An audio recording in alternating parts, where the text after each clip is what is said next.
Hello, Dr. Hanson. Hello to you. Hey, welcome to the Edge television broadcast, Doctor. Pleased to be here. Excellent. All right, man. Well, it's been several years since we had you on, man. There's a lot of things going on, and I've been watching some of your videos, and man, you have a way of taking history and putting life into it, if I may say it that way. And I've always been a history buff. In fact, I just got back from the Indiana Historical Museum with my wife, and it was just a great time there. I love to look at Doctor. I feel like anytime in anywhere, if you put a shovel in the ground, you're liable to find something. Do you have that idea sometimes too? Well, they say if you want to learn about America, you grab yourself a history book. You want to learn about the land of Israel, take a shovel. Just start digging, and you'll come up with something. Here is a land that I've devoted my professional life to that is literally sitting on top of this incredible ancient biblical heritage, thousands and thousands of years old, and it never gets boring, never gets dull. There's always something new, always something changing, something exciting. You don't have to make anything up. You don't have to sensationalize. It's already sensational enough, and that's the amazing thing. Mm-hmm. Isn't there a contingent of people or organizations or even governments that would like that history, especially the type that you find and document and talk about? Wouldn't they just assume that history didn't exist because maybe it doesn't fit in sort of maybe a globalist view of events? Oh, yeah, as a matter of fact. And there's a lot going on globally. And it's interesting that this ancient land that is the focus of biblical lore and, of course, religion, the three great religions of the Western world, Judaism, Christianity, Islam, all come out of there. But that this same land is also, can we call it ground zero of modern geopolitics? And you're absolutely right. There are folks that would just as soon that ancient history disappear. Why is that? Because if we start digging and if we start finding evidence of ancient Israelites who occupied this land long, long ago, well, then what does that say about current claims on this land, the claims of the modern state of Israel, the claims of the Jewish people, not just on this little sliver of land a few miles wide hugging the shore of the Mediterranean, but the whole land of Israel used to belong once upon a time to the Israelites, to the Jewish people. And there are some who would say, maybe this whole land really ought to belong to the Jewish people. On the other side, not that idea at all. So it's a huge, huge geopolitical conflict. Well, I'm just hoping that they got more nukes than everybody else. But let me ask you something. When it comes to Jerusalem, and I know you've been there. In fact, you may have a moniker name, AKA Jerusalem Jones. Jerusalem Jones. Oh yeah. And I really like how you display your videos. How you'll be I guess it's Jerusalem Jones with a whip, and then you become the various people. Right. That's awesome. Really kept me engaged with that. But how many layers of Jerusalem are there? Endless. It's like a layer cake built one on top of another. And so the job of the archaeologist is to dig down layer after layer. The best way to do it is just by clearing entire areas of an archaeological site and methodically going down, deeper, deeper. Mm-hmm. Sometimes 30 and more cities were built one on top of another, and that is certainly the case with Jerusalem. But it is such a politically charged tinderbox that you cannot just start pulling away these layers. We can do that in other sites in the land of Israel. And there's some beauties too. You come on a tour to Israel, I lead them up from time to time, and you'll see places like Megiddo and Hatzor, where literally one layer peeled off from another. Jerusalem, you can't do that. And so as we speak, we've got people who are literally doing some Indiana Jones work there, tunneling, digging tunnels deep down underground, underneath this volatile area. Because as we know, the city today is really divided. It's politically united, but the east side of the city is in Arab Muslim hands, basically. It's majority Arab Muslim population, and the whole east side, which is the most important part archaeologically. It's the western side of the city that's in Jewish hands. And so here's this huge volatility, and you've got archaeologists digging right underneath Arab East Jerusalem. Mm-hmm. Can you imagine?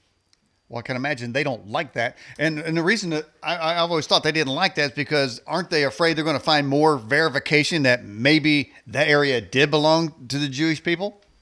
Well, as a matter of fact, that has been accomplished, shall we say. We've got right now in East Jerusalem, in actually a little suburb called Silwan. It's an Arab quarter of the city. Underneath Silwan, we have what many think, and I'm inclined to agree, is the ancient palace of none other than King David and his son Solomon, all underground. And so what we have got going on are digs, tunnels. We've got Israelis who bought up various houses, property in that Arab district called Silwan, and then said to themselves, I think the basement could use some enlarging. So we're going to start digging under the basement of this house that we bought.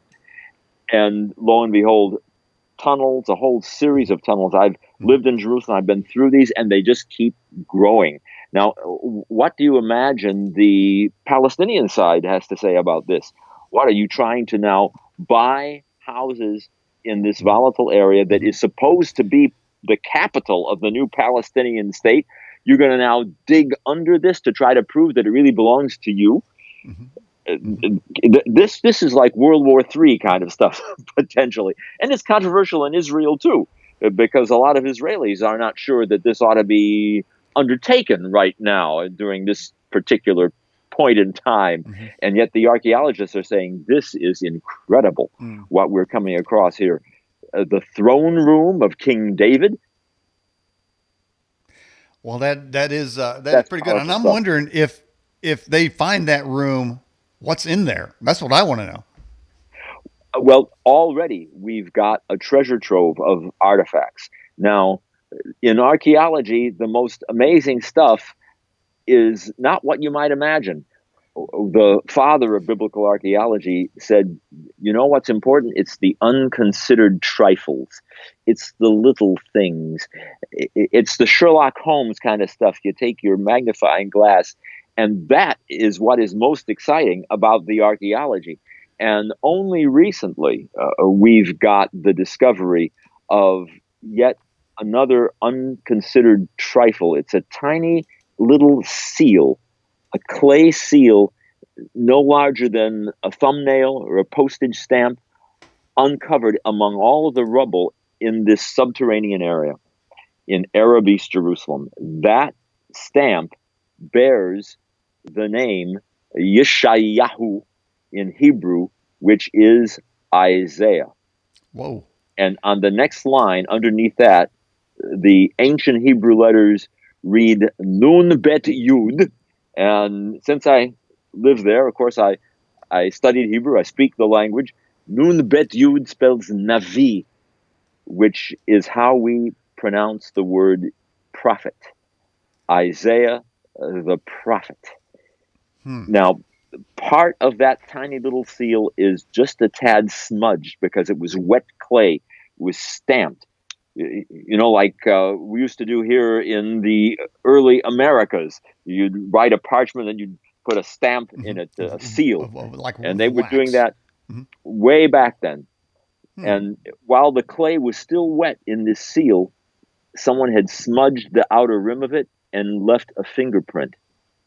An ancient 2,700-year-old fingerprint. You mean to tell me we may, in fact, have the fingerprint as well as the name of the prophet Isaiah? Mm-hmm.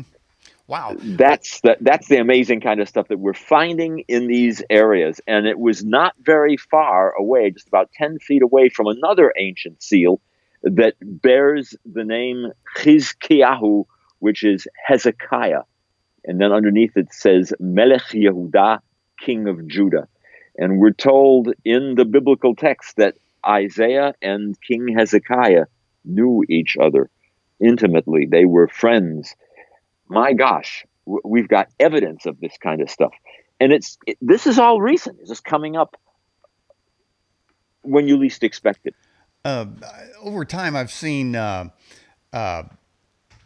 things come across the wire. Like they found the box of bones of Jesus's family. Is there any credence to that?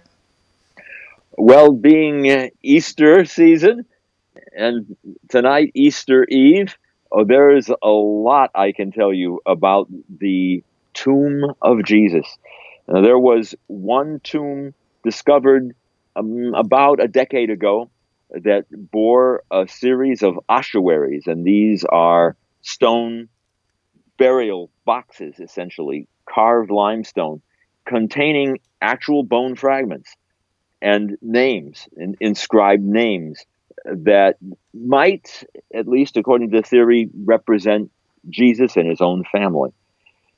So I'm familiar with Wow. that discovery, but I honestly think there's a better candidate for where the actual tomb of Jesus was and remains to this day. If you want to hop on a plane, go to Israel, I'll take you there.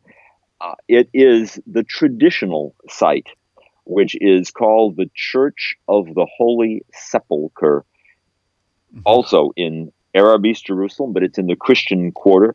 It dates way back to the Emperor Constantine in the early 300s of the Common Era. It's a building that's old and, of course, dank and musty, not very attractive, not what I would want to be the tomb of Jesus. Mm-hmm. But you go into the central rotunda, and it is sitting right on top of a whole series of ancient first century tombs. And everything about this place in the archaeology is dead on. Mm-hmm. The actual site of an ancient quarry, which today it's inside the old city walls. But in antiquity, in the days of King Herod the Great, we know that area was right outside Mm-hmm. of the second city wall. It was a quarry. It's in my video, in fact, if you want to go onto my YouTube channel, I explain about this. It was an ancient quarry and absolutely the site of crucifixions in ancient times. And we have first century tombs all through that area. And the actual site venerated as the tomb of Jesus for all these centuries, we couldn't even be sure that this was authentic, or it might just have been something that the Roman Emperor Constantine venerated, and so let's put a church there. Mm-hmm. People assumed, a lot of archaeologists assumed, that if there were a tomb of Jesus, it had long been leveled and simply destroyed, and this shrine inside the church is nothing. Well, just over, about a year ago, in fact, there were renovations being done on the Church of the Holy Sepulchre, and a marble slab was actually opened right in that shrine area. And by golly, we have an authentic first century ancient tomb. And if I had to put my money on an authentic site for the burial place of Jesus of Nazareth, that would be it. You get goosebumps walking into this place. Mm-hmm.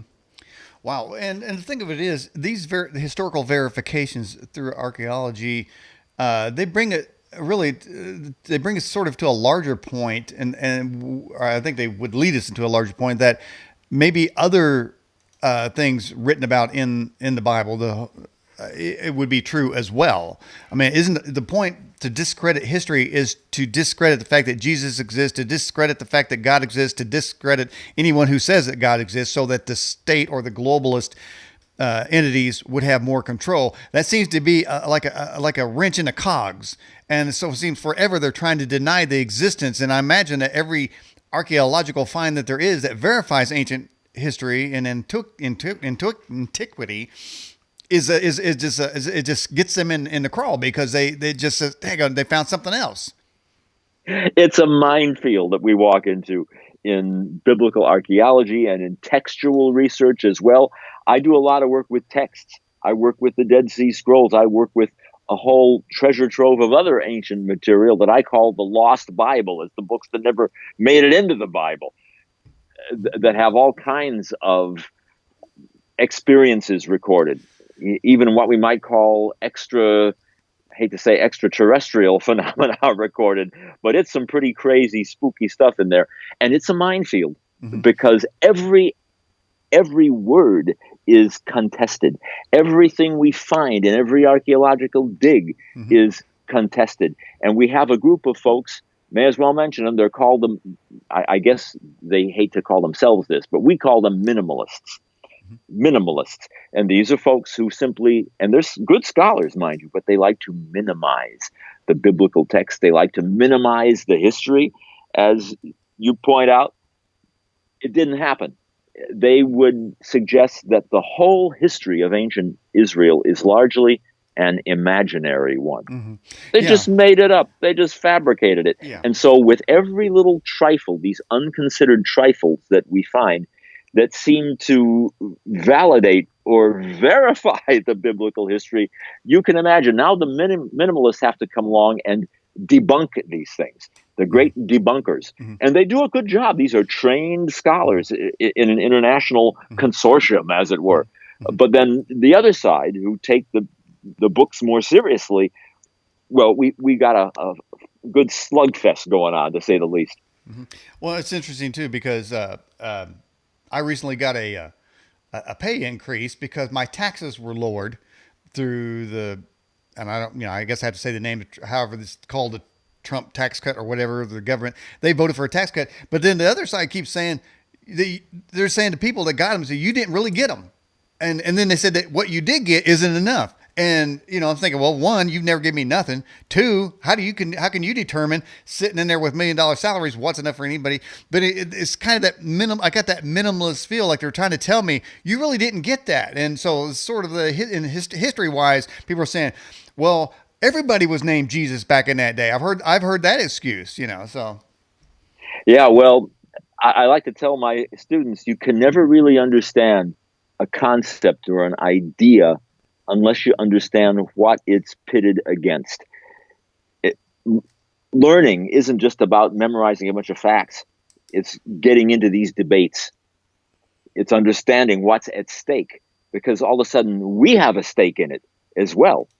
And personally, I'm not on the minimalist side, but I recognize some problems that we got.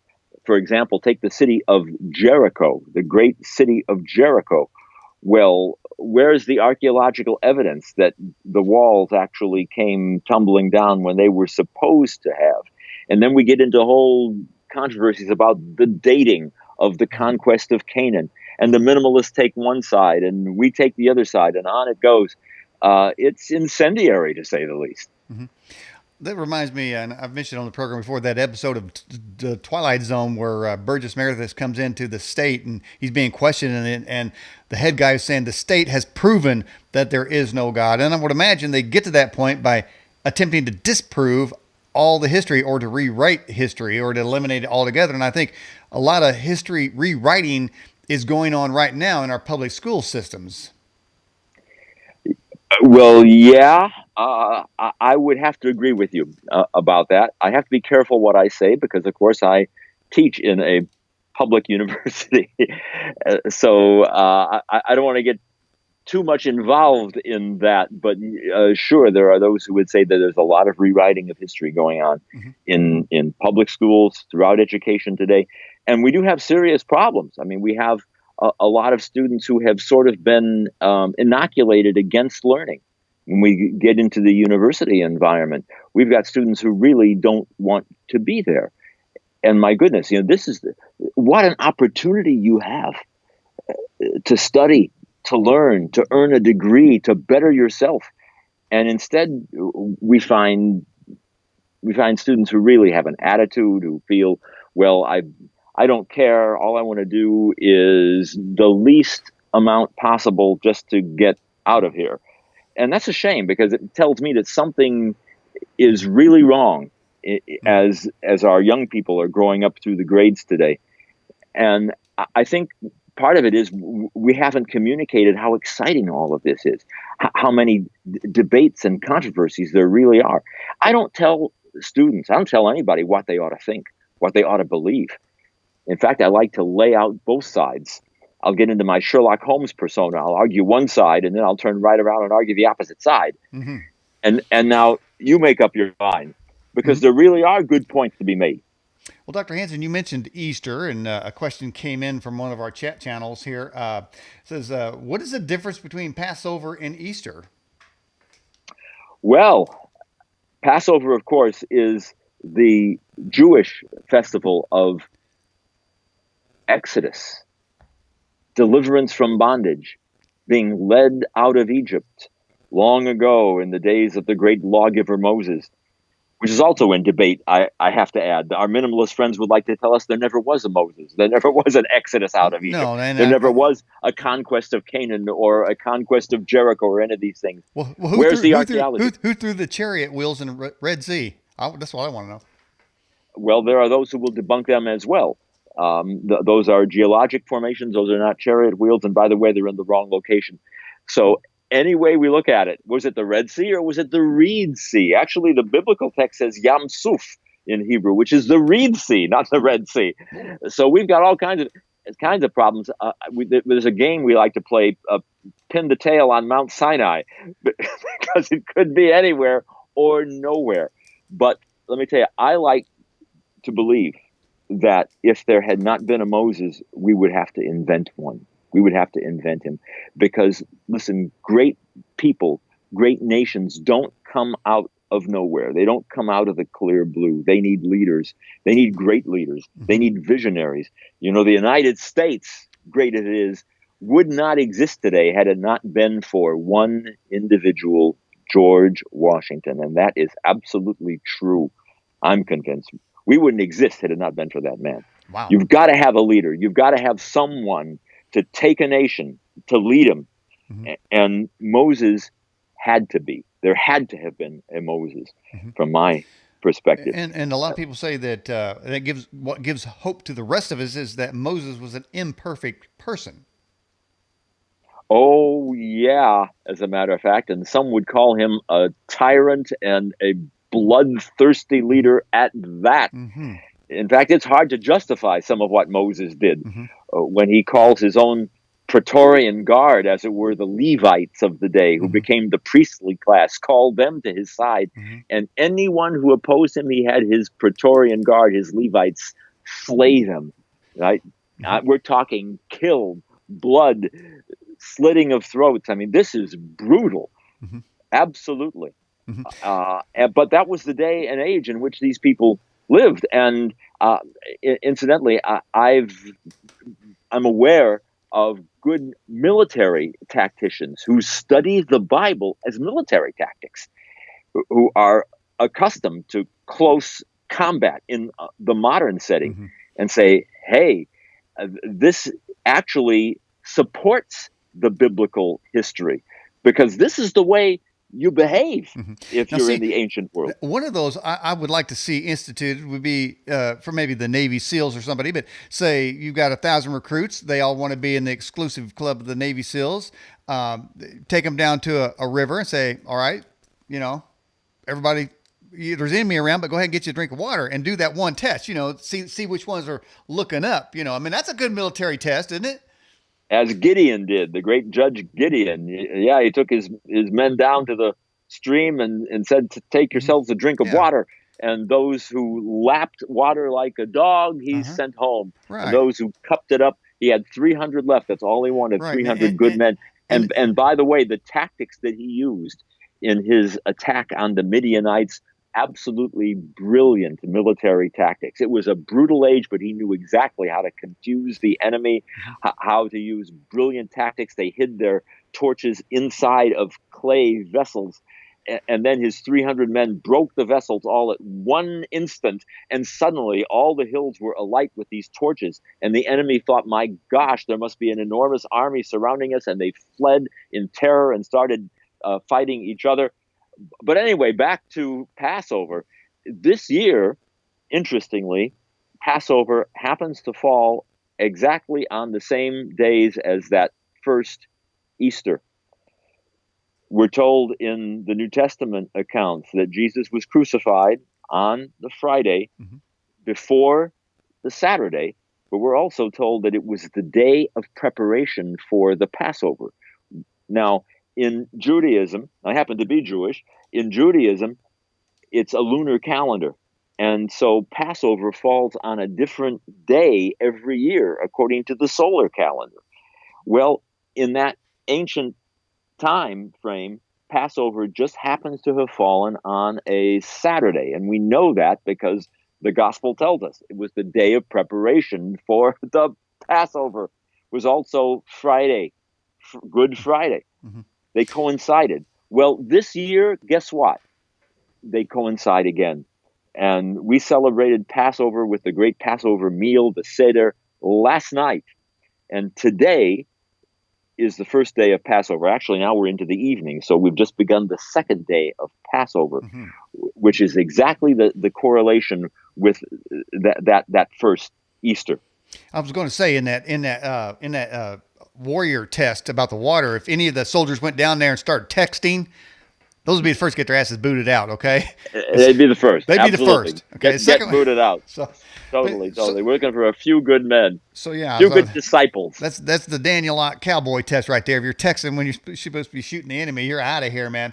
But okay, so we do have Easter coming up. But you mentioned the lunar calendar.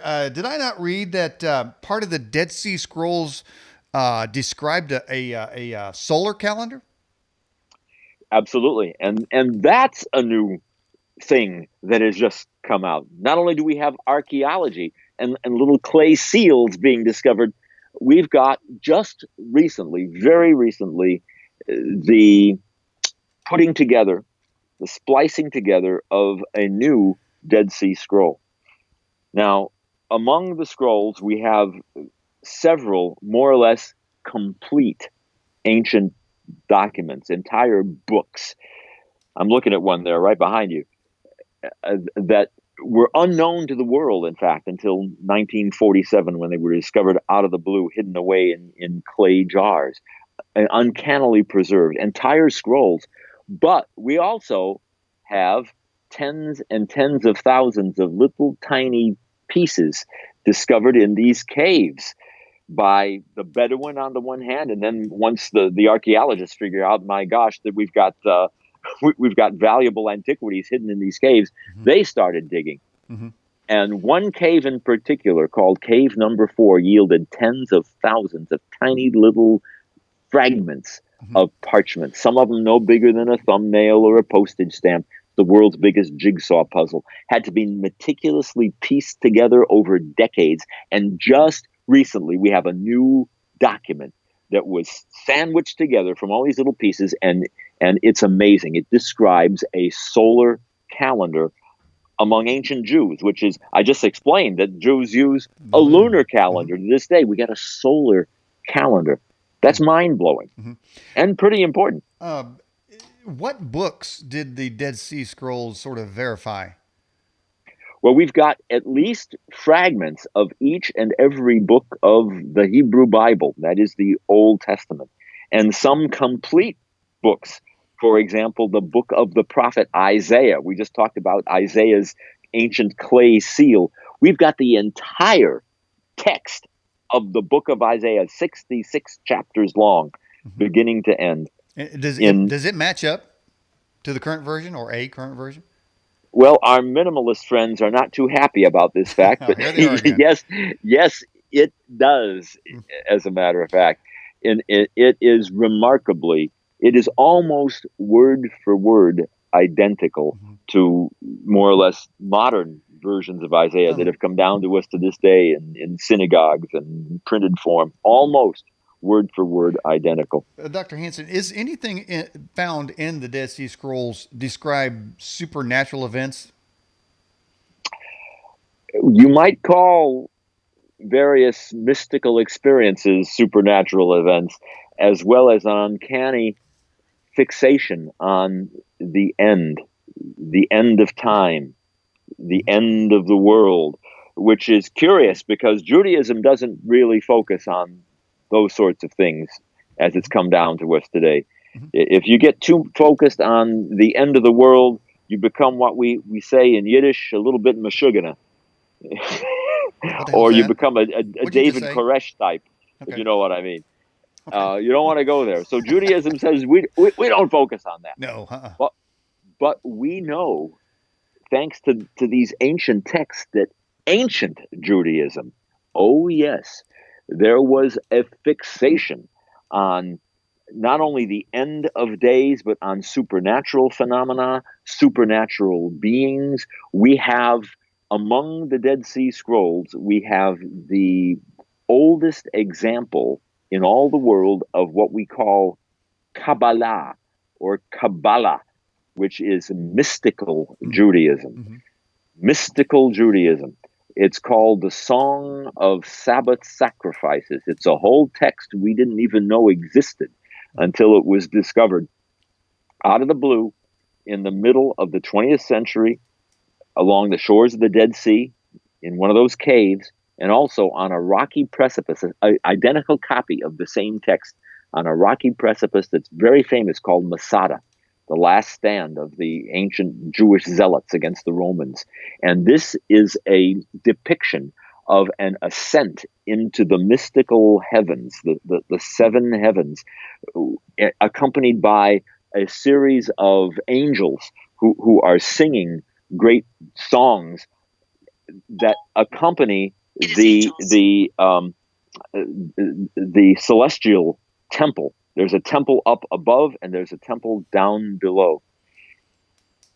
And we have these antiphonal songs going on in the celestial heavens. When you say down below, is that sort of I mean, is that like a hellish thing or just a different location other Oh, than above? the great temple of Jerusalem is the temple below, and it is a copy of the celestial temple out in the heavens.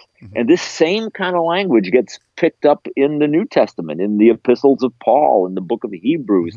The same concept, this idea of a celestial reality that's greater than our own, that's greater than ourselves. So the temple down here, and it was a grand, glorious structure in the days of Jesus, the temple of King Herod the Great. That's just a copy of one out there. And we're going up into that realm in order to see it. And someday that great temple is going to come down and be reconstructed again in Jerusalem. Now, when it comes to supernatural events, Doctor, do you subscribe to the idea that supernatural events can still happen or will still happen? Well, yeah, as a matter of fact, sure. I mean, I believe that. Of course, now I have to be careful because I can't talk as a scholar, Okay. which I am, when I want to talk about my personal convictions. So I have to be just have a little disclaimer here. But if I go into my own persona, Okay. I mean, yeah, I'm a religious person. So on a personal level, yeah, I mean, I'm convinced that the universe that we see physically is only part of it. That there is an alternate universe and that is beyond space and time, and that there appear to have been entities that have visited us back and forth across the eons from the spiritual realm. So yeah, what we see with our eyes is only part of it.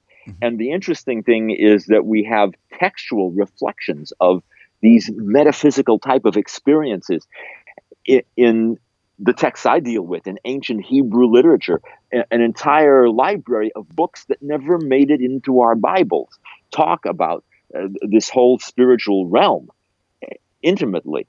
And we see the same kind of experiences talked about in cultures all over the planet, as a matter of fact, in various religions. People who have NDEs or near-death experiences, we have those in these ancient texts also. Wow. Well, now that's something I'd be looking into or re-looking into on that realm there. I mean, it's certainly, I feel like there's a sort of a universe all around us, and I think if you just look quick enough, or you are in some thin place where maybe the two are close, you might be able to peer into it or see. There's a text in the New Testament. I think it said, "I beheld there were angels descending and ascending, going like they were going up and down." And I'm just wondering, is that something that we will see in the future? That type of a supernatural event? I think people are seeing them now. There's some interesting theories Jacques Vallée, in particular, who's a UFO expert, feels that these phenomena have been going on throughout all of history, and that supernatural phenomena appear to different people in different cultures in different ways and at different times. That what might appear to people today as an unidentified aerial phenomena. I don't want to say UFO. I think unidentified aerial phenomenon is really a better choice of language. That maybe it appears to modern people that way, but to the ancients, this appeared as angels, for example, up and down, ascending and descending, as you talk about. There's also an interesting passage in the New Testament book of Hebrews, that talks about those of whom the world was not worthy, who wandered around in caves and holes in the ground, who were sawn in two. And people read this, Christians read this today and think, well, I don't know who was sawn in two. Paul, or whoever wrote the Hebrews, not Paul, but whoever wrote the book of Hebrews must have been talking about, I don't know.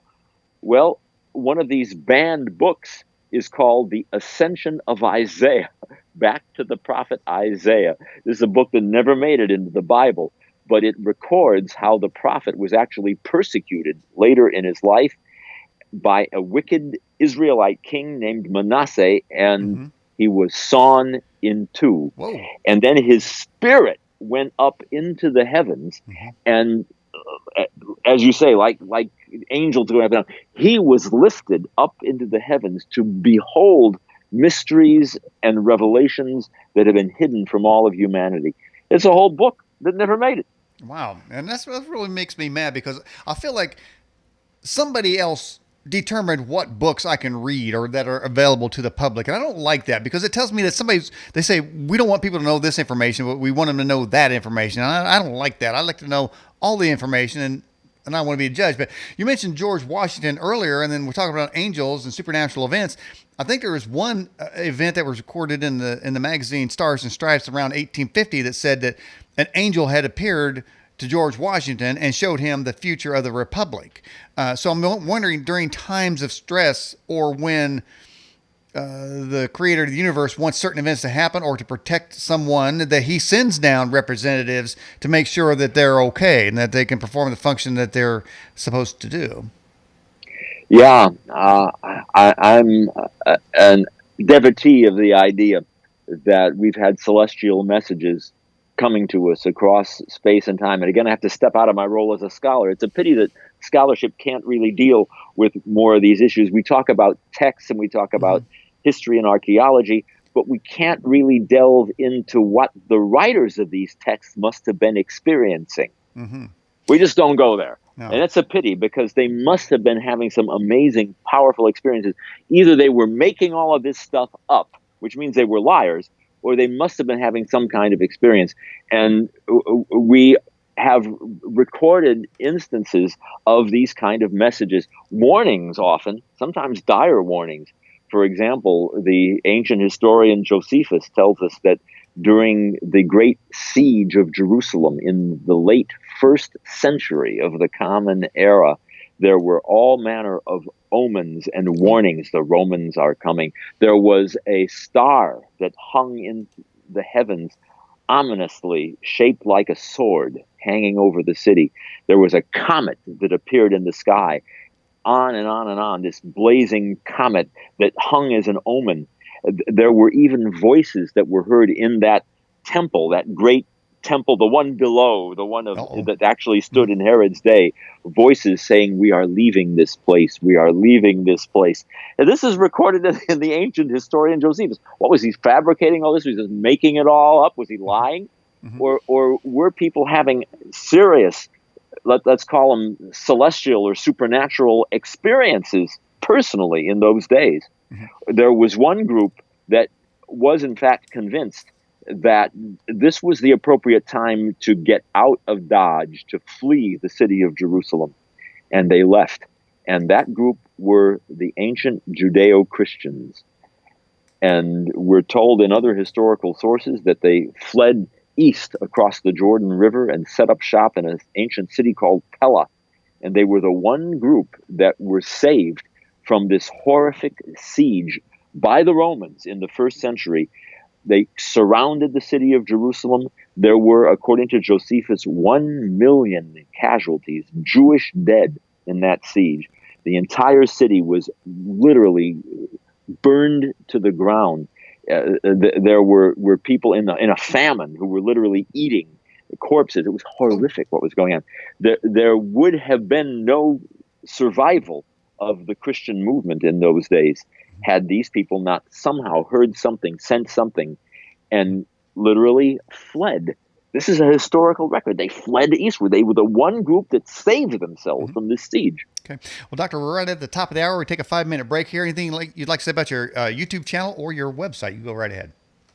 Well, we've got now entire courses that we're developing online where we've gone into our university TV studio, beautifully equipped studio, and we're producing literally History Channel shows, 20, 25-minute episodes every week. We've got a whole series of them now, 5 different courses, and it's free. Just go on to the YouTube channel, hit subscribe, and there you go. Learn, dig in, experience. Okay, we're going to take you out of the picture, and we'll be back with you in 5 minutes. All right, everybody, you're watching and or listening to the Edge Television broadcast. On our newsmaker line tonight on Skype is Dr. Kenneth Hanson. We'll be back with him in 5 minutes. We're going to be right back to our YouTube channel. Be sure to go over there to Dr. Kenneth Hanson's YouTube and subscribe to his channel as well. It's got some great stuff, and I learned a lot myself by watching some of those videos. Now let's go back to our Skype line and welcome back Dr. Kenneth Hanson. Doctor, welcome back. Good to be back.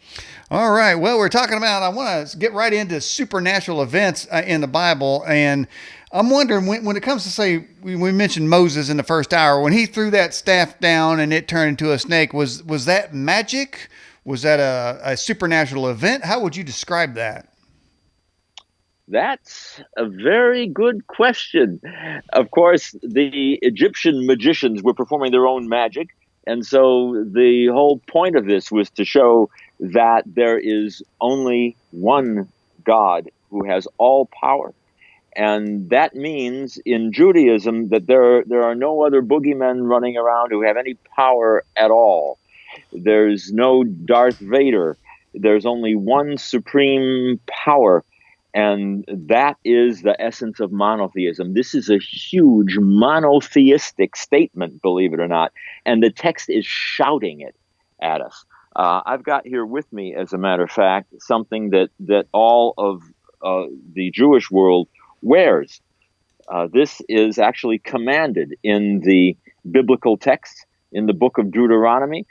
We're told that all male Israelites must wear a garment with fringes, with tassels on their corners, in order to remind us of one God and the commandments. 613 commandments in the books of Moses. And this has morphed into what we call a prayer shawl down through the ages, worn in synagogues.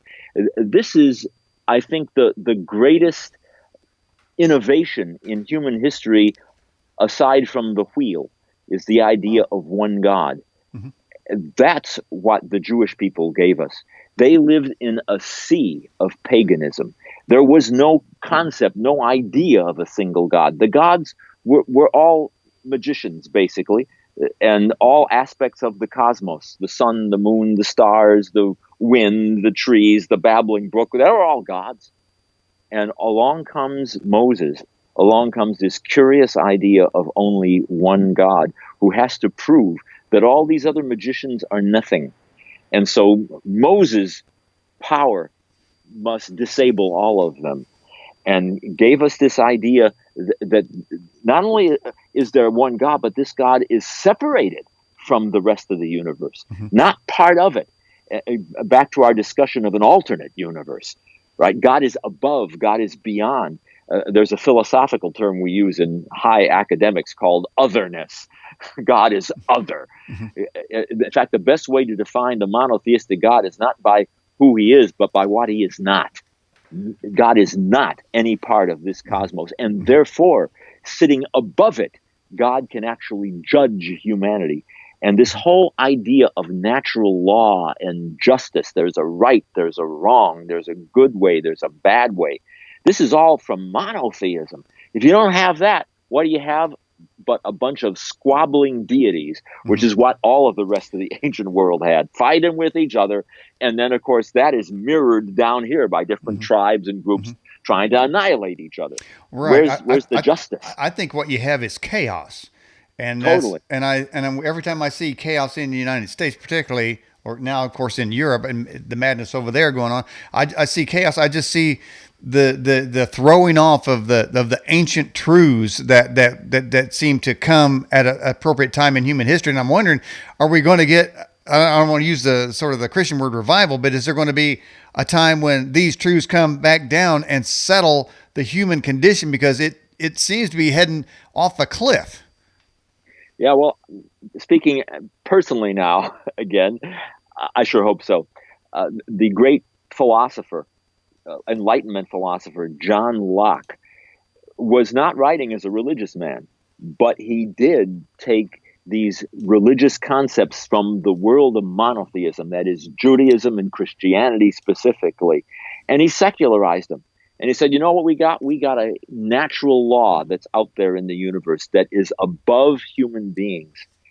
And that concept is the bedrock of what America started as, the kind of culture that we were, that fomented our revolution to begin with. We said there is a natural law. That's the Declaration of Independence of nature's God, is the way it puts it, that we can appeal to. And if you lose that, if you lose this natural law, which again started John Locke and a religious monotheistic concept, what you got is what you say. You got a free-for-all. Mm-hmm. And we've got going on in much of the world a very relativistic society. That it hasn't necessarily completely jettisoned morality, but if you take it to the next level, and if you in fact have societies that have no religion, or what we would call atheistic societies, we've seen those in the last century that have been responsible, and I've just been doing some research on this, however many religious wars have been fought, and there have been a bunch of them, horrible religious wars. If you look at the wars perpetrated just in the last century of non-religious societies, the free-for-all that you're talking about, look at the Soviet Union, look at China, that have completely jettisoned these ideas. And sadly, where a lot of Europe, I'm afraid, is going today, you know how many people have been killed in those societies? 150 million people murdered. Or as I'd like to say, a hell of a lot more. And I've had that discussion too, believe it or not, Dr. Hanson. People come on and say, well, that religion has caused all these deaths and all this war and destruction. The planet would be better without religion. And I point to the Pol Pot, Lenin, Hitler. I mean, I did see Hitler going to church and you know, taking the Eucharist if he's a Muslim or a Catholic, or whatever, a bean supper if he's a Christian. I didn't see him doing all that. It looked to me like you better hope there's a religious somewhere, because without that moral base, it is chaos and free for all. And you said we haven't quite cast off morality, but I think the civilization is pretty close to it. I hate to admit that, but I've got my own share of worries in that regard. In fact, I just recently did another radio show where the host was of the opinion that religion is outdated and outworn, and look at all of the wars and tortures and the Spanish Inquisition that religion has perpetrated. Aren't we beyond that in this day and age? Do we really need religion anymore? Well, hey, I'm a scholar. I didn't come on to talk about arguing religion, but I said, hey, I'll defend religion.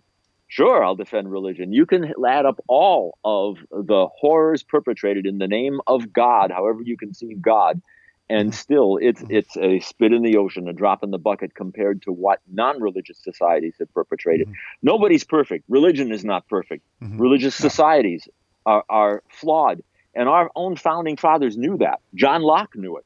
We're flawed as human beings, and yeah, horrible things have been perpetrated. Even Christians against Christians. Right? Oh, that's a lot of fun there. That's a lot of fun. Y'all see my Facebook? Right. Man, I'm telling you, man. I mean, it's like, in the Christian world, man, they know how to mix it up, okay? Because they, if you got one group saying, hey, there's going to be this rapture, and another one says, well, it's not going to be there's not going to be one. Then there's some say, well, there's going to be one about halfway in the tribulation. Then somebody's going to say, well, there's two raptures, and then there's a flat earthers going at it with some of the Christians. I mean, it's a free for all. But in some way or another, though, and I don't like to use the word religion, but that seems to be some glue that society needs. Maybe God in His wisdom, allowed them to continue with this thought of religion rather than say a spiritual life. But without that glue, I mean, it's ugly out there.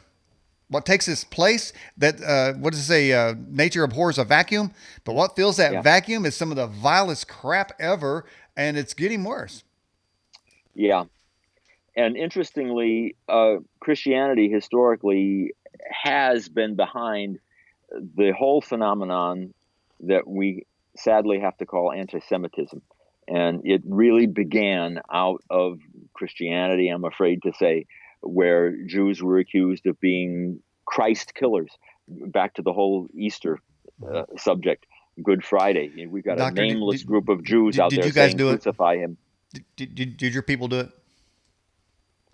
Did our people do it? Well, the sad thing is that all the Jews are just lumped together, and they're all made the murderers of Jesus, not recognizing that there were Jews against Jews in those days. There were a group of wealthy fat cats we call the Sadducee party, who were also in cahoots with the Romans and who definitely wanted to do away with any troublemaker, especially an insurrectionist or potential insurrectionist like Jesus of Nazareth.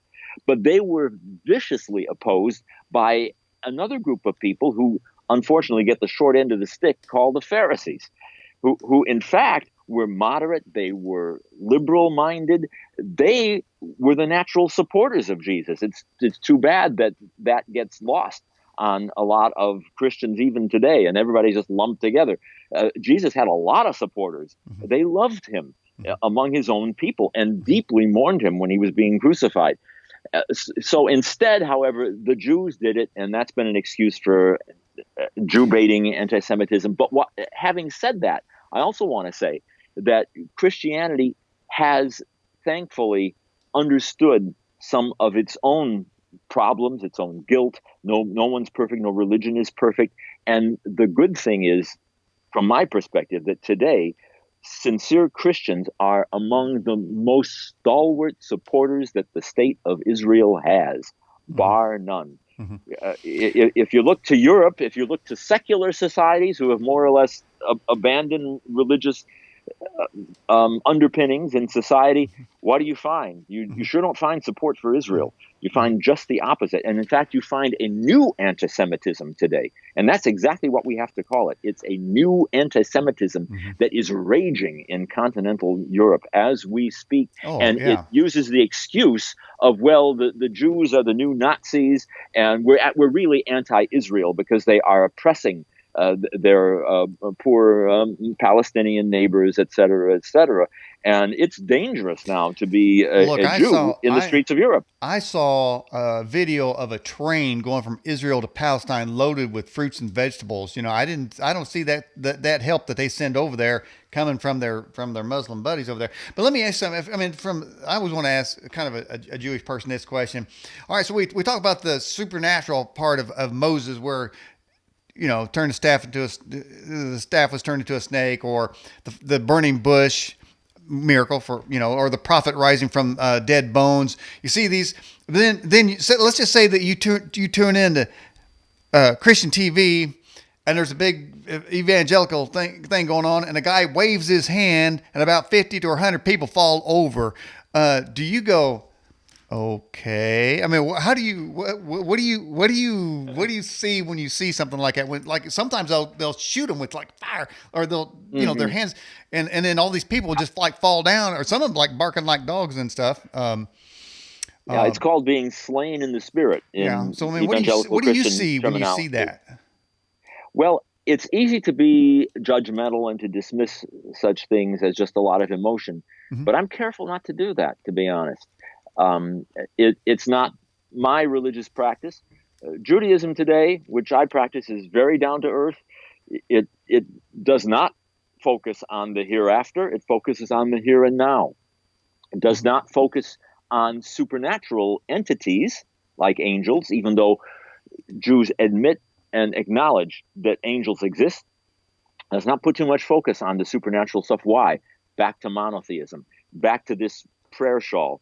Because if we start allowing all of these different entities, we might forget that there's one God. There's not a horde of them. Nonetheless, I'm careful not to dismiss anybody's experience, especially a religious experience, a monotheistic religious experience, with which Christianity is. And I can tell you as a scholar now that there have been, all through the ages and going back into ancient times, there have been rabbis or Jewish sages who have also displayed all manner of supernatural power, quote unquote. Jesus wasn't the only one. I'm a scholar of Jesus. I'm a student of Jesus, coming from a Jewish perspective. I see him as an ancient Hasidic Jew. If you've heard of Hasidic Jews today with black coats and side curls and black hats, people don't realize there were ancient Hasidic Jews, and that they were known to be miracle workers. They were known to produce divine healings, and we don't have records of people falling down per se, but we do have an interesting reference in the New Testament book of Revelation. People interested in the book of Revelation. And I've got some interesting theories about the book of Revelation. Let me tell you, I believe it was a Semitic book, a Jewish book written most likely by a Jewish priest in antiquity. And he says very clearly early on in the book of Revelation, he says, I was in the spirit and I fell. That's all it says. But here's an example in an ancient text of someone falling down in the spiritual experience. So I'm careful not to poo-poo anybody's experience, whatever it is they're having. By the way, in the first hour, you said a couple of times that you separated some of your personal opinions from your professional opinions because it's a little risky. And I was thinking, man, you took a risk coming on this program, man. Somebody catches you. Yes, somebody I did. says, were you on that Crazy Cowboys show? Okay, man. You never. The Crazy Cowboys show. I hope the dean isn't listening or watching. Yeah. Say, well, he blackmailed me, man. He forced me over here. I had to do it. But anyway, okay. So, what other spiritual things? So that's what I want to key in on, and the reason is because I just feel like it's unreported. It's not. And when I say supernatural events, and I think that supernatural events are happening in our lives all the time. And so I'm always kind of keying on that to say, what kind of supernatural event have you seen, or maybe label it a different way? Do you feel like somebody touched you? Did you have an angel visit? I saw somebody in one of the chats saying they saw an angel walking down the street. So what else in particular in the book you wrote, the Paranormal Bible, what did you write in there? Well, I write about various ancient texts where these supernatural things are recorded. For example, the book of Enoch. This is one of the books that didn't make it, where we're told about a series of supernatural entities who are called simply the Watchers. And they came down in ancient times and they cohabited with earthly women, and they spawned a whole race of giants who rose up and began to devour humanity, literally eat humanity alive. And according to this book of Enoch, and it was hugely popular, we know, in ancient times, in the days of Jesus. Again, it's not in the Bible. It was banned because it's so weird. There you go. But that is the reason that the flood was sent, that the flood of Noah was sent. Not just because humans had become wicked, people had become wicked. That's what the Bible says. It was to wipe out these giants who otherwise would have devoured all of us. I mean, that's an amazing story. And how do we take it? Do we take it as literal? Do we take it as someone's metaphysical experience, which is what I tend to think, that people have had experiences supernaturally that they cannot explain, that they cannot describe, and they don't know how to explain it except to put it in a story form like this. But it's an encounter with what Jacques Vallée would call interdimensional beings, interdimensional entities, which have been around from time immemorial. Doctor, what do you think about Ezekiel's wheel? Some people say that was a UFO. It was another example of an interdimensional encounter. What Jacques Vallée is a fine a scholar, scientist, I should call him, of the UFO phenomenon. And that's why I like him, because he's not by any means a nutcase out there. He's a serious scientist who has studied UFOs for the bulk of his life in a scientific way. And he's found examples of this sort of experience across cultures, across time frames. Today, we'd call them UFO. In antiquity, they saw them as angels, divine entities. Ezekiel is an amazing case in point, because it's not just a supernatural encounter. It's a monotheistic one that seems to be shouting, saying, look, you can experience the divine anywhere. Up until that point, God's house was the temple. That's where God lived. It was the house of God. We think of a temple today as where all the folks come in. No. In ancient Jerusalem, only the priests entered the temple. The folks stood outside. God lived in that temple, and he lived in this one box called the Ark of the Covenant. And we all know about that. God's presence lived in that box. Well, wait a second. Ezekiel's whole vision, the text is screaming at us. God is out of the box. Ezekiel is in exile in those days in Babylonia, and all of a sudden he has this powerful encounter with the divine. What? You're not even in Jerusalem. This is revolutionary. And it comes exactly at a point in time to tell the Jewish people that you are going to survive the destruction of your own city, of your own land, that however you may wander for the next thousands of years across the globe, and the Jewish people have been the wandering Jews, the divine presence is with you, even if we have no temple, even if the temple is gone and destroyed. Well, do you think the Ark of the Covenant could have been a interdimensional portal? A divine encounter, a point of divine encounter. And we have numbers of those. The beauty of the Ark was that it was portable up until it was brought by David up into the city of Jerusalem and then housed in Solomon's temple. But it what we might also call a point of contact. And again, scholars, we can't talk about that because now it's experiential, right? Yeah. And all we can talk about is the archaeology. We don't have any remains of the ark and what it meant, the symbolism of the text, et cetera, et cetera. But I'm more interested in what the people might have experienced as an encounter. And yeah, I would go there. Well, point of contact, I was just thinking how from what I read was that the SS of the Nazis were looking for the spear of destiny, and they were looking for the cup, and they were looking for the ark. You're talking about point of contact, and I think wasn't the purpose of that. They felt if they had those artifacts that they would be empowered to fulfill their destiny. Nazism, which I also have studied in detail, and I teach a whole course on the Holocaust. It's also on my YouTube channel. From my perspective, Nazism was a religion. Absolutely, it was a religion. It was a non-religion religion. It was, in a sense, an atheist religion. Everybody needs a religion, even if you're an atheist. And they created an amazing anti-religion religion they had, and it was sort of a patterning of a perverse reverse of Judaism.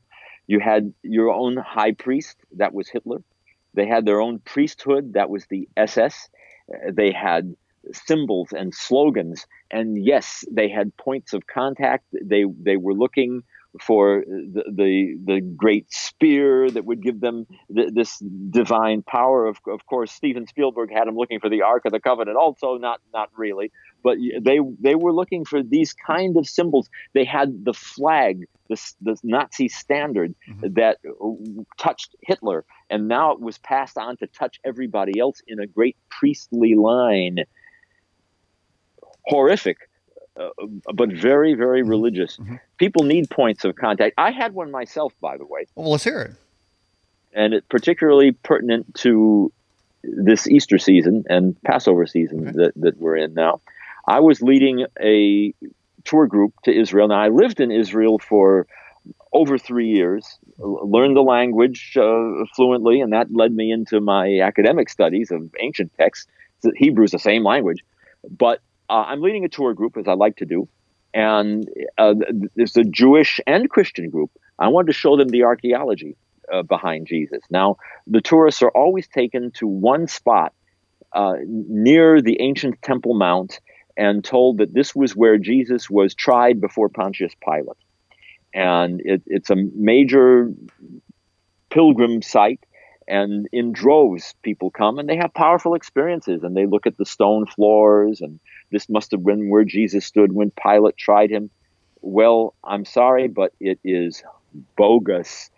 That area wasn't even standing at the time. It was built about a century later in the days of the Emperor Hadrian, that particular pavement.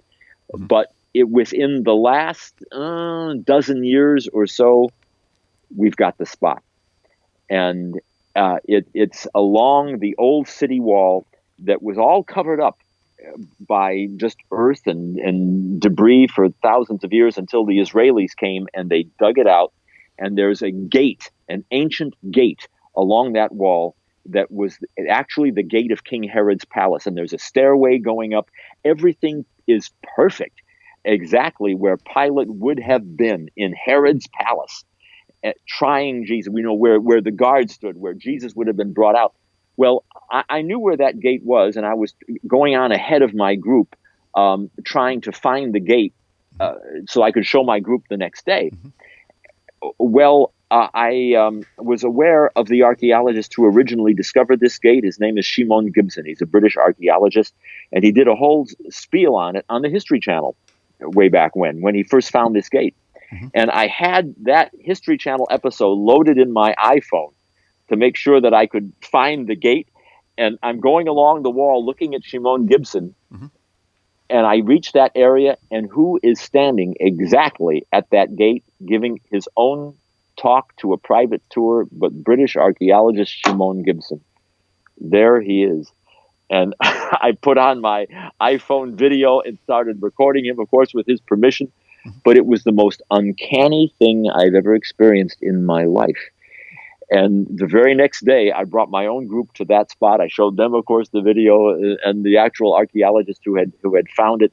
But this kind of thing doesn't happen by accident. And it was like a point of contact with the actual spot. And I'm convinced that whether you're Christian, whether you're Jewish, whatever, this is an archaeological site. This is where Jesus of Nazareth actually stood and was condemned to be crucified. Would you say, I don't know if you ever heard the term synchronicity? Exactly. This was my own synchronicity. I've never had anything like it before or after. But that was definitely a synchronicity. So do you feel like your name was written on this for a specific purpose?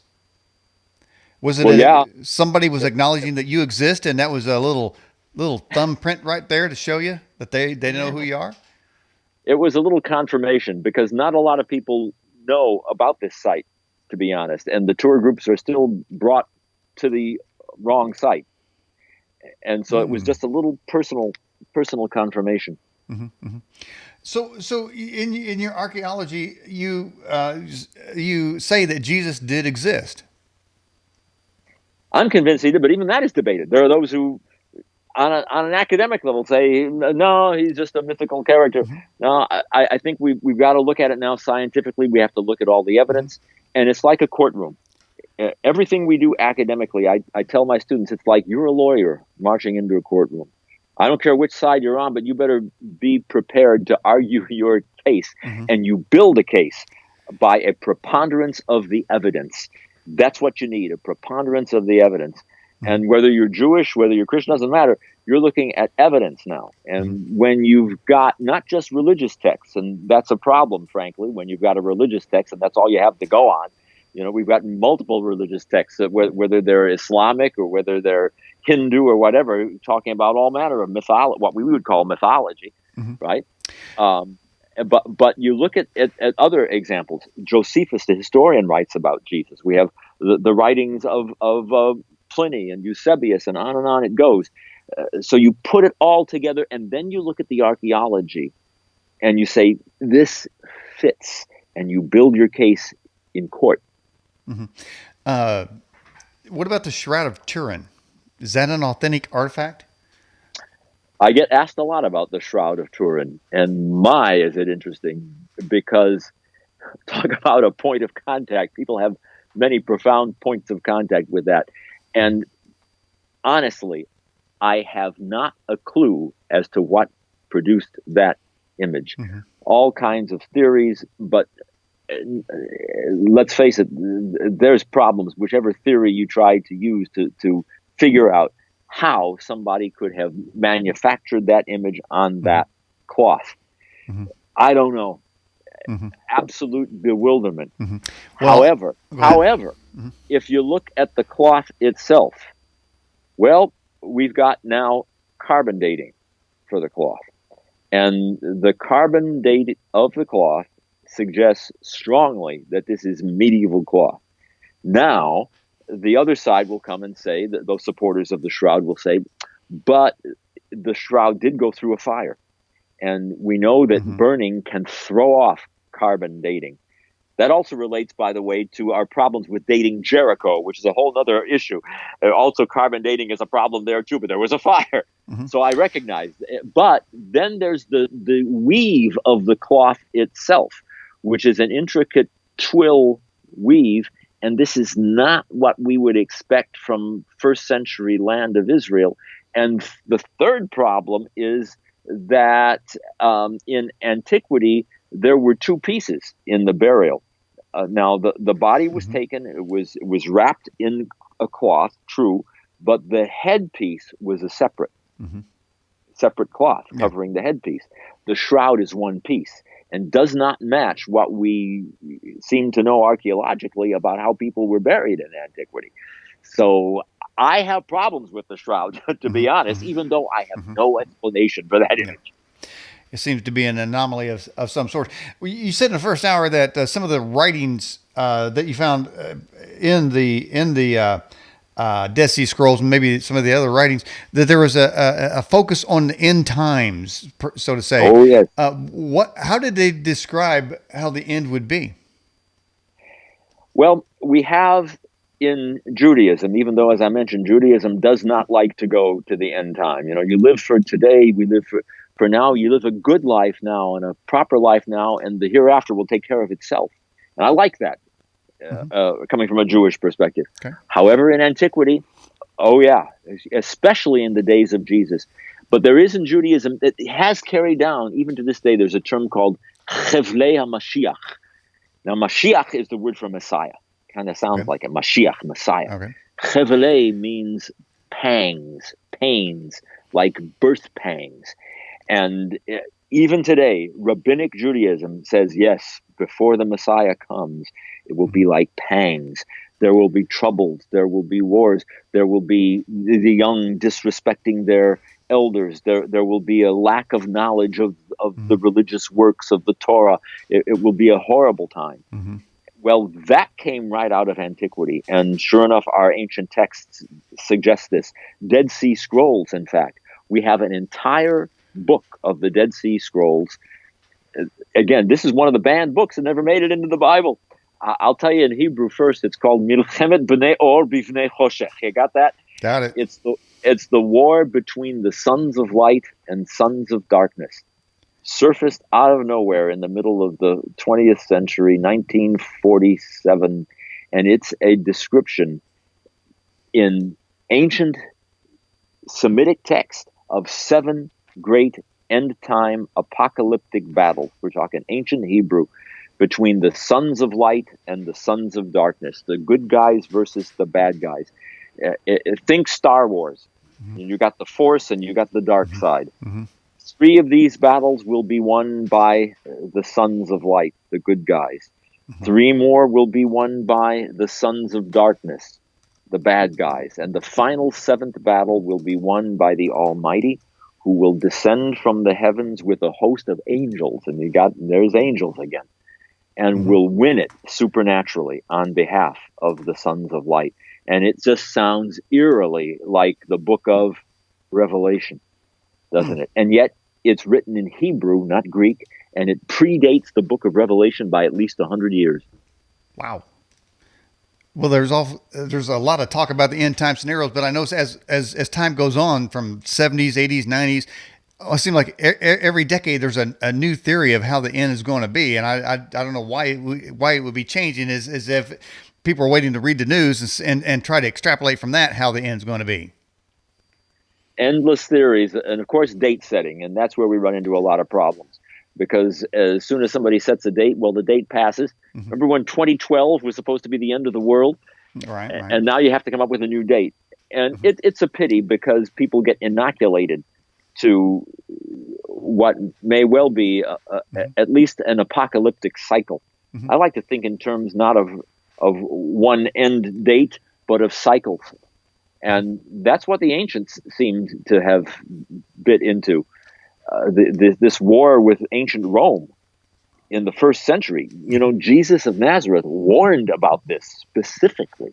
When you see armies surrounding Jerusalem, he said, flee into the hills. This is in the Gospels. What's he talking about? Was he talking about the end time? No, he's talking about the Roman Empire. But that was a cycle that ended up in the year 70 of the Common Era, destroying completely, burning the city of Jerusalem, destroying the temple. Well, more cycles we've had. There was the Holocaust. You know, are we entering another apocalyptic cycle? Personally, again, I have to step out of my scholarly clothes here to talk on a personal level. But when I see what's going on, especially in the Middle East, this is a very volatile time, and now charged with nukes and potential nukes and Iran and threats such as we have never seen that could well spark what I hesitate to call World War III. Well, somebody here in this country gave Iran about $150 billion on a pallet, and I wonder if they'd take that to build some nukes. Then there has somebody else over here selling Russia 25% of our uranium, and I guess that uranium is going to help Iran build some nukes. So everybody's wanting some nukes nowadays. So it's getting scary out there. There's one story that says that said out west at some point the UFO came over a nuke base and turned them off. So I don't know. Maybe we need some extraterrestrial help to turn some of these nukes off, Doctor. But I'm not sure we're gonna see that. Well, Israel is on the edge of high tech, of course, and it is really phenomenal. And I wouldn't be surprised if they come up with something that could turn off nukes.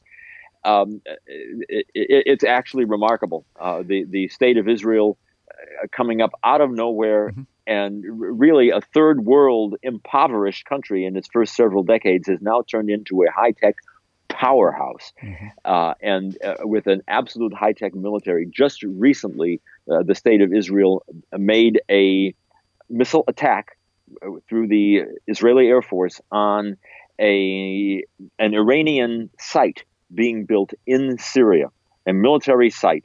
The Iranians are all over this area. And of course, they're also funneling their weaponry and support into Hezbollah in Lebanon. Very, very dangerous. And Israel struck that site and obliterated it. Awesome. Just out of nowhere, right? Right on. Israel has declared, Prime Minister Netanyahu has declared, Iran will not achieve a nuclear weapon on my watch. Now, what Israel is prepared to do, that's another case in point. And the next war that we're looking at could be a major one. Well, an EMP pulse would knock out those nukes. So maybe they need to work on that technology. Now, I'm also fascinated with the laser technology. It seems like the lasers are getting more powerful. Man, there could be defensive weapons that could make nukes obsolete. Yeah, wouldn't that be nice? Wouldn't that be nice? Of course, Russia is now developing one that they say is impervious to anything. We're not that far along with our anti-missile technology, but again, Israel, in conjunction with the United States, has developed an amazing anti-missile system. The Iron Dome, which I'm sure a lot have heard of, was influential during the last war with Gaza, where Israel was being rocketed regularly. And the Iron Dome, the anti-missile technology developed in conjunction with the U.S. military, influential. Now, I lived in northern Galilee, actually, for quite some time, and I worked in a war zone in South Lebanon with a television outfit. And my little town of Kiryat Shmona had been rocketed incessantly. And it was just a fact of life. You live in Kiryat Shmona in northern Galilee, you're going to have Katyusha rockets whistling in over the hills from Lebanon. So not only has Israel been hit from the south and from Gaza, but from Lebanon also. And in response, of course, Israel launched two Lebanese wars. And I was in Lebanon during the later parts of one of them. One of my buddies was actually murdered by terrorists. And subsequently then developed this anti-missile technology because it always wants to stay one step ahead of its threats, and it has to. Well, is there a prophecy that says something along the lines that God destroyed the earth with water, but the next one's going to be by fire? That's part of this ancient focus on what we call eschatology, the end of days. And yes, the destruction of earth, according to the book of Enoch, was to wipe out these watchers who were devouring all human flesh, had produced this half-breed of celestial beings, angelic beings, perhaps wicked angels as they're depicted, who'd come down and spawn these giants with earth women. So you have water as the first great destruction, but then the earth is being stored up for another great destruction, this one by fire. And it was the ancient Jewish Israelite prophets who talked about that. And again, this is a whole fascinating angle of ancient Judaism that we don't find in Judaism today, but I can tell you it's called Enochic Judaism, based on the book of Enoch. This is an extinct part of the Judaism of Jesus' day, Enochic Judaism, that was all about this destruction by fire. Incidentally, a fellow by the name of Yochanan, we call him John the Baptist, I believe he was part of the ancient sect who wrote the Dead Sea Scrolls, and he was fixated on the end of days. So in this Easter season here, is there any evidence or any written evidence that Jesus actually was resurrected? The greatest evidence is his disciples themselves, who became firebrands on his behalf. Now, again, coming from a Jewish perspective, we don't go around proclaiming the resurrection of Jesus. We have Passover rather than Easter, but we do have this interesting phenomenon.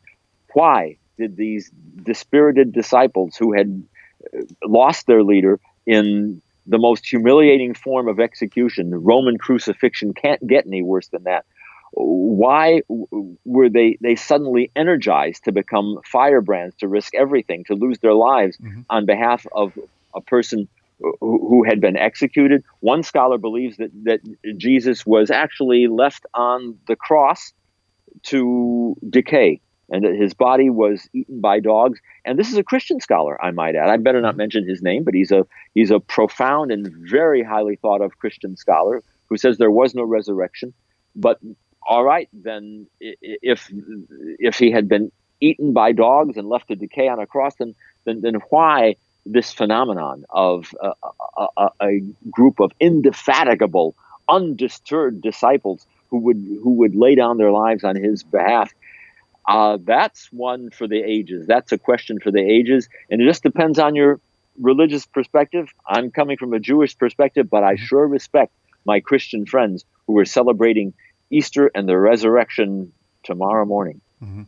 Well, I think I agree with you. Like you said in the first hour, these Christians seem to be the stalwart defenders of Israel, and it just seems like Israel has always had some special place. I mean, it's surrounded by haters, man. And every one of those nations wants to eliminate them. And but let me ask you. I want to go, because I mentioned evangelicals. I want to talk about the Catholics for a second. But does any of the ancient texts describe a hell? Oh, yes. Now, again, modern Judaism doesn't go there. It doesn't talk about the hereafter. We're told that we must believe that there is a hereafter, but that's all we're told. But in ancient Judaism, oh, yes, place of great punishment, of torment, of fire, of hell. It's called in Hebrew Gehinnom, or Gehenna, which was the valley where the pagans used to sacrifice their own children. It's one of the valleys of Jerusalem to this day, but that's where the name Gehenna comes from, and the ancients believed in this. Yes. Okay. Well, of course, here's where I'm going with today's news, or in the last couple of days, the Pope came out and said that hell's just a joke; it really doesn't exist. And then the Vatican backtracked and said, no, he was misquoted.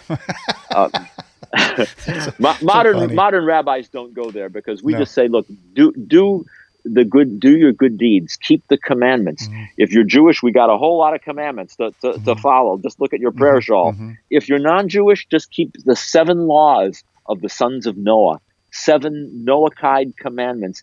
And if you do that, if you're a righteous person, if you don't rob, kill, steal, if you're not cruel to animals, that's one of them, by the way. If you don't Wow. cut off the limb of an animal just for sport or to eat Well, there's a whole lot of the people on YouTube going to go for that one. yeah, but if you do these things, Judaism says you will have just as much a part in the world to come as the most righteous Jew who's keeping kosher every day. Mm-hmm. And I like that attitude. And it's an open-minded attitude that says, we people of faith, we need to come together, especially in a time like this. We need to love each other. We need to unite. We need to unite behind Israel. We need to unite behind our holy texts. We need to unite behind God. I'll say it as a scholar. Are we going to see Jews and Christians in heaven, Doctor? Yes, and all righteous people, again, we will see in the world to come. Even though Jews don't like to talk about the world to come a lot, we like to talk about now, right now, how you live today. But yeah, that's what Judaism teaches. It's a fundamental tenet of Judaism. Righteous people, God will judge you righteously. Now, before the show started, one of our live chats was going, and somebody said that they killed a mouse. Now, I'm just probably mini mice, but I'm wondering, those are animals. Did that person risk eternal hellfire? Well, the injunction is not to cut off the limb of an animal while it is alive. That's literally what the Hebrew says. And from that, the rabbis extrapolate that we should not entertain vicious, sadistic cruelty to animals. Well, wait a minute. I've killed mice myself, so that's kosher. Okay, That's kosher there. They spread disease. And by the way, life is the most important thing to preserve. Isn't that nice? Human life. It trumps everything. It trumps every commandment. So yeah, we have to kill creatures that spread disease.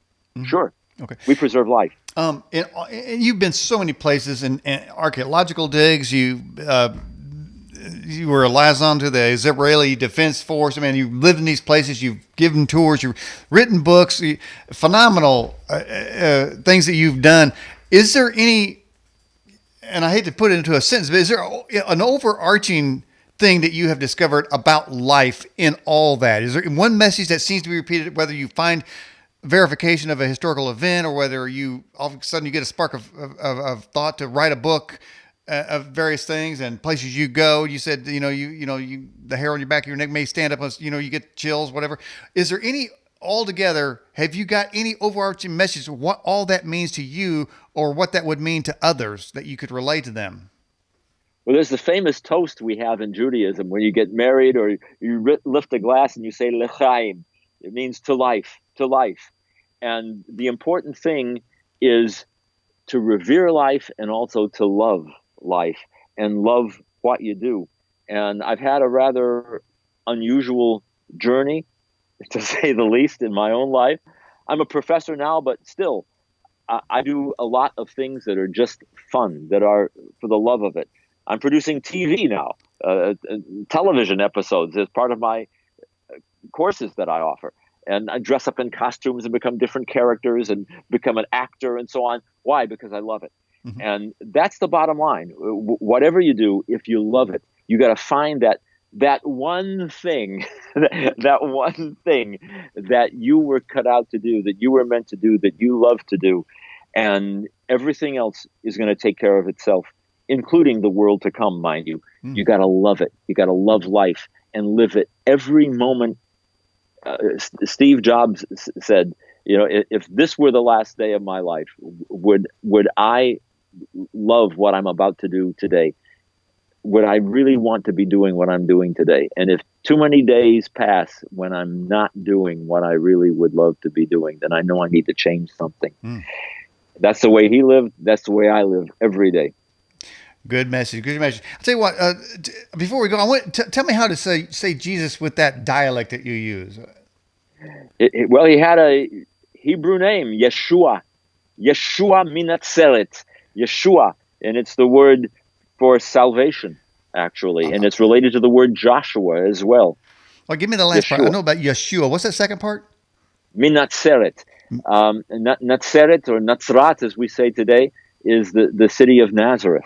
I want to say that the word Me means from in Hebrew. So Minatzeret. Yeshua Yeshua from Natzeret. Yeshua Minatzeret. Yeshua. Close enough. Yeshua Minatzeret. Yes. And yes. Got Good. I like it. You're doing good.